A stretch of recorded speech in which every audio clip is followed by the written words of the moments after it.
C'est une situation assez classique, non, Sam? On démarre un projet, l'idée a l'air super claire, tout le monde hoche la tête en réunion, et puis 6 mois plus tard, c'est le chaos. Le marketing imaginait une voiture de sport, les ingénieurs ont livré une trottinette électrique. Chacun était persuadé d'aller dans la bonne direction, mais au final, personne n'est au même endroit. Comment c'est possible? Comment de si petites incompréhensions au départ peuvent créer un fossé pareil à l'arrivée? C'est exactement le sujet du jour. On va décortiquer ensemble le cadrage d'un projet agile en s'appuyant sur les travaux de Mohamed El Afrite.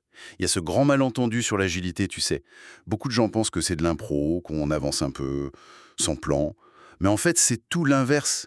L'agilité, ça exige une clarté, mais une clarté absolue dès le départ. C'est ça qui permet d'être flexible après. L'ennemi numéro un, celui qu'il faut abattre avant même d'écrire une ligne de code, c'est le flou. D'accord, alors attaquons ce flou. Le premier outil que la source met en avant, c'est le Product Vision Board, un tableau de vision. Ça sonne un peu corporate, un peu vœu pieux, non?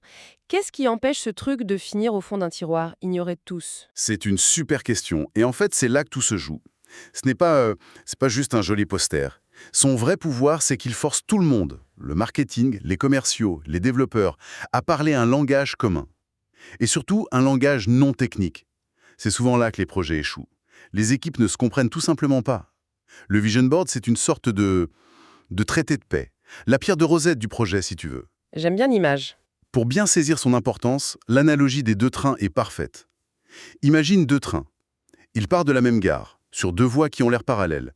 Sauf qu'il y a une minuscule écart d'un seul millimètre entre les deux voies au départ. Un millimètre. Ah, je vois le piège arriver. Sur des centaines de kilomètres, ce millimètre va devenir un gouffre. Exactement. À l'arrivée, les deux trains se retrouvent dans deux villes complètement différentes. Un projet, c'est un long voyage. Ce Product Vision Board, c'est l'outil qui garantit que tout le monde est non seulement dans le même train, Mais sur la même voie. mais sur la même voie, aligné au millimètre près. C'est ça qui évite que l'équipe A construise la voiture et l'équipe B la trottinette. Bon, d'accord, je suis convaincue. Concrètement, on met quoi sur ce tableau pour qu'il soit si efficace? 5 éléments qui s'emboîtent logiquement. D'abord, la vision. Une phrase simple qui dit où on va. Ensuite, les target groups, nos groupes cibles. Pour qui on fait ça? Des étudiants? Des administrateurs, leurs besoins profonds. Qu'est-ce qui les empêche de dormir la nuit? Après, on imagine des solutions pour répondre à ces besoins. Et enfin, le plus important pour l'entreprise, la business value. Quels bénéfices on en retire? Ça cartographie tout le projet, du pourquoi au pour qui. C'est limpide. Ok, on sait où on va et pour qui. Mais groupe cible, ça reste un peu du jargon marketing. Les étudiants de 18 à 25 ans, c'est une masse informe. Comment on passe de cette abstraction à quelqu'un qu'on a l'impression de connaître? Alors on passe à l'étape suivante. On donne vie à ces groupes. Pour chaque target group, on va créer un persona. Ce n'est pas une vraie personne, hein, mais un archétype. Un personnage fictif, tellement bien décrit qu'il en devient réel pour l'équipe. On lui donne un nom, un visage, une histoire. Et comment on fait pour ne pas inventer n'importe quoi? On utilise un outil génial pour ça, l'Empathy Map. On se glisse littéralement dans la peau du persona. On se pose des questions. C'est quoi ses galères au quotidien? Ses douleurs? Et à l'inverse, qu'est-ce qu'il ferait vraiment vibrer? Ses aspirations, ses gains? Et on en tire une fiche super détaillée. Son profil, ses objectifs, ses frustrations. Et la source mentionne une petite astuce assez moderne pour rendre ça encore plus concret, c'est ça? Oui, et ça change tout. Une fois qu'on a défini les caractéristiques de notre persona, disons qu'on l'appelle Robert, 45 ans, manager, frustré par la perte de temps administratif, on donne toute cette description à une intelligence artificielle générative. On lui demande juste « crée-moi une photo réaliste de Robert ». Et là, c'est magique. D'un coup, Robert a un visage. Ah oui, d'accord. Ce n'est plus un utilisateur type, c'est Robert. L'équipe ne développe plus pour un concept, mais pour une personne. L'empathie devient palpable. Là, ça devient vraiment intéressant.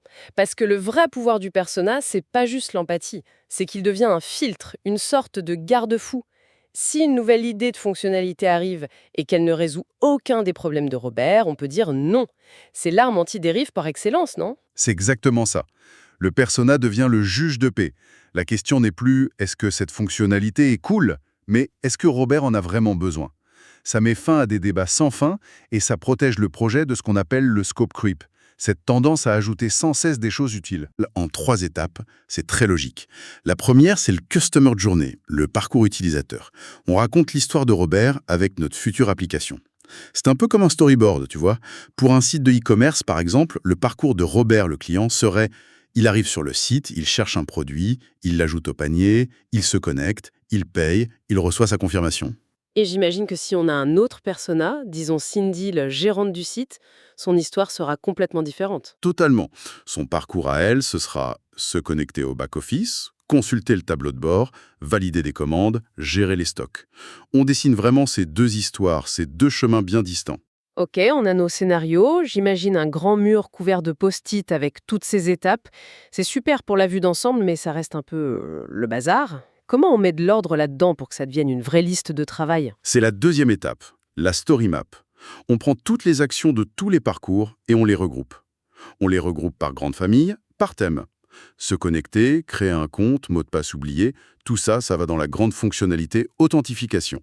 Logique? Ajouter au panier, modifier les quantités, voir le total, ça va dans panier.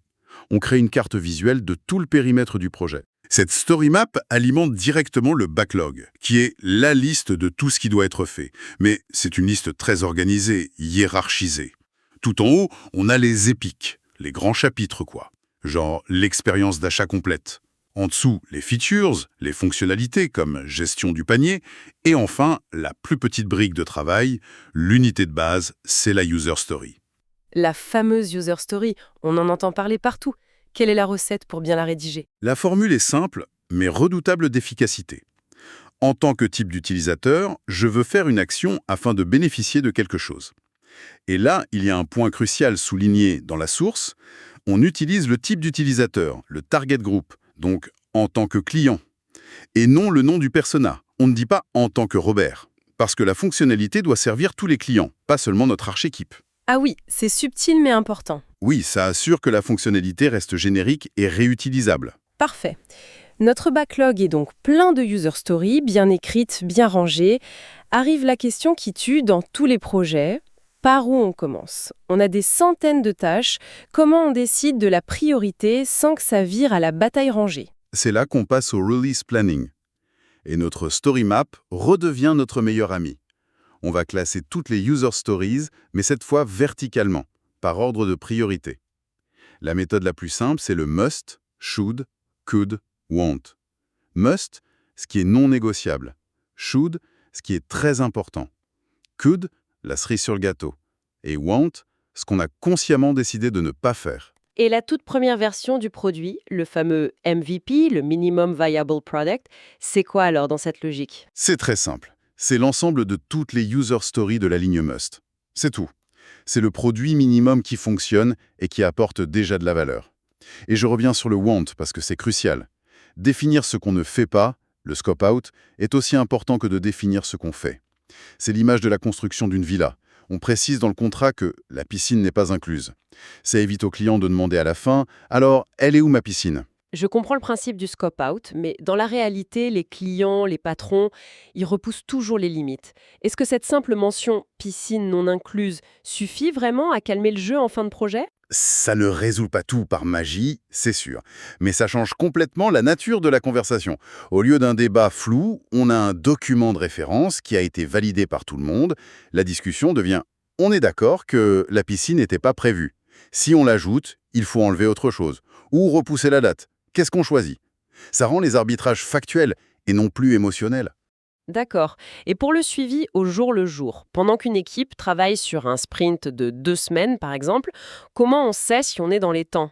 L'outil de pilotage pour ça, c'est le Burn Down Chart. C'est un graphique tout bête. Il montre la quantité de travail qu'il reste à faire jour après jour. Il y a une ligne idéale en diagonale qui montre où on devrait être, et il y a la ligne réelle qui montre l'avancement effectif de l'équipe. Le but, c'est de coller le plus possible à cette ligne idéale. Honnêtement, ce genre de graphique me stresse un peu.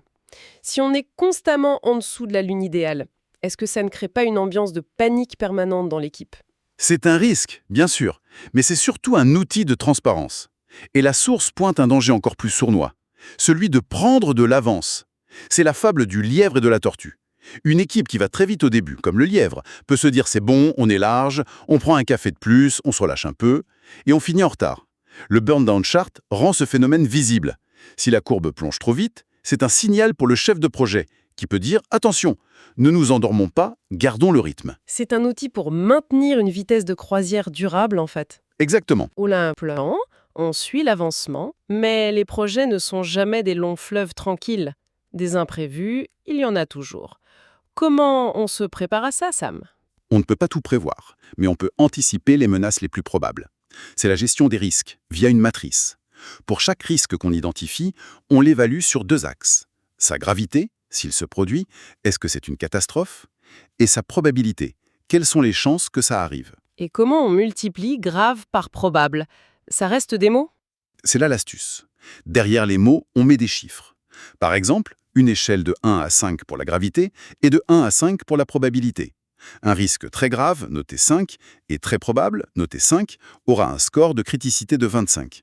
Un petit bug noté 1, très rare, noté 1, aura un score de 1. Ça permet de hiérarchiser objectivement les risques et de se concentrer sur les plus menaçants. D'accord. Et pour cela, on définit des actions préventives pour éviter qu'ils n'arrivent et des actions correctives, le plan B, s'ils se produisent quand même. Très structuré. Un dernier point, qui me semble essentiel, la qualité. Comment on résout l'éternel débat du « c'est fini ». Le fini d'un développeur n'est pas forcément le fini de celui qui teste, ni celui du client. Pour mettre tout le monde d'accord, on établit un contrat clair avec 2 checklists. La première, c'est la Definition of Ready, la DOR. C'est le ticket d'entrée.